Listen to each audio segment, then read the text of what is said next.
মরিচ নাও, কয়টা শুকনো মরিচ। এগুলোতে কিন্তু ঝাল নাই। কয়টা নেবো? নাও 4-5টা, ঝাল নাই এটাতে। হ্যাঁ নাও। পরে গেছি আচ্ছা যাক, নাও এখন তুমি ইয়া করো।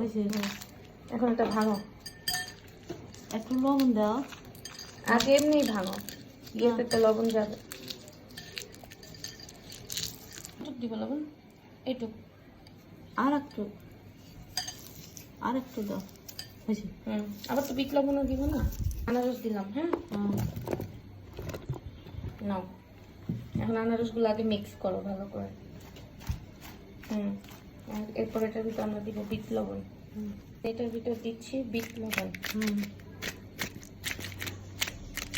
বিট লবণের পর এবার আমরা দিব হচ্ছে সরিষার তেল। আপনারা চাইলে কাসন্দ ব্যবহার করতে পারেন, আমি কাসন্দ খাবো না তাই দেশি সরিষার তেল দিচ্ছি, একদম ঘানিতে ভাঙানো লাল লাল।